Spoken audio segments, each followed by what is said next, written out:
Hi guys, ako Dennis Tata Rizal, isa ka bisdak na nasa Oklahoma, USA karon. So kani nga video guys, gahapon ni sa hapon pag human sa ulan. Pero wala na ako gi-post dayon kay mga tanap ako sa kung bana kung pwede ba ko makapost og mga ingon ani. Kay dili biya tanan tawo gusto nga i-public tanan ang ilang mga kinabuhi, di ba? So I asked him permission last night if I can post stuff like this and he said he doesn't care. So here I am. Full-time vlogger na taday. So go. So padayon ta. Ani diri guys, ikatulo na namo ni nga hunong kay katong duha nga mong gihunungan wala ko ka video, nakalimot ko. So pagpadulong namo dire, ana ko ni kay nga mag-video ta dire kay. Then mi ana siya nga munaog siya kay mag-video nako. So pasensyahay na ninyo guys kay dili pa ni siya kayo ingon nga perfect kay primero pa man, practice pa. So basin dai pohon kung makaloy ang tani mo sige tag vlog mahimo na taning professional sa vlogging si kuan magka-improve na ni ato ang mga videos ani. So ani dahil singkat tay kuha ng coral kay gaihap ko to make sure nga nadira tanan ang mga baka. So dire guys, abot na mi sa ikaupat nga lugar nga among kuanan pakanon nga mga baka.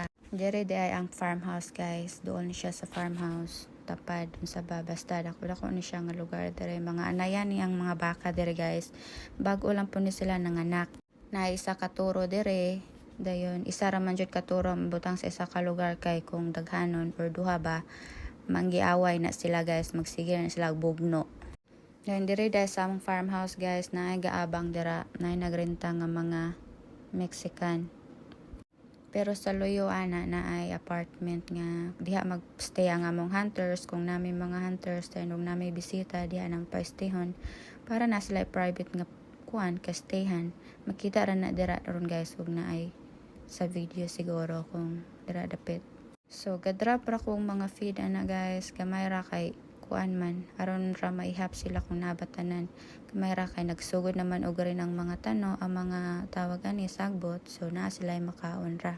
So nara ang farmhouse ta guys kanang ang luyuan na ay apartment, pakita ra nako na sila sunod videos.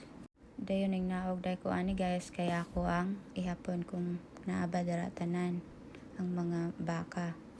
Dagong pa jud ang palibot guys kay kuan murag muulan pa jud, which is ni ulan jud karong gabi dire. So akong gihap na sila dayon naman sila tanan. So padayon ning lakaw na ko paingon sa sakyanan ana dayon abot na mi sa ikalima dire ang last na mo nga hunong. Sunod nga video guys, mag-video ko. I hope nga ako ang bana na anak na kauban ako kay aron siya mag-drive na ako ang video sa tanan. Ni man good guys, lisod man kay istoryahan pa nako si Mikay dayon basta lisod dayon ka video ra siya ni og kanang mag-drive ko kanang nindot tawag makita ng tanan ang kuan bitaw lugar kanang dalan mga inana, pero sunod atuan ng paningkamutan nga mahitabo guys. So dire kanila nga grass guys, kuan ni siya kanang tinanom, gitanom jud ni og tuyo nga sagbot kay aron na makaon ng mga baka. O diba makita man nimo nga murag linya jud ang mga sagbot. So kani sila mga kuan ni siya dire guys, mga batan-on pa nga inahan. Ang mga katuday duha nga among gihunungan guys, mga kwanto siya natiba dagko na nga gipang kuan na siya, gipang lutas gipalayo sa mga inahan. So ipakita ra nako to sila puhon guys og dili pa mahalin, pero basin di ay og maabot akong bana maka video mi nga kaming duha. So dire guys man may pagkaon sa akong gi-check og naa pa by feed, so naaman kita man ako nga naa pa, so akong gi-close og balik. Dayon si Mikay gadagandagan kay magpa picture daw siya ng green kay mga sagbot. So mao ra to guys, salamat.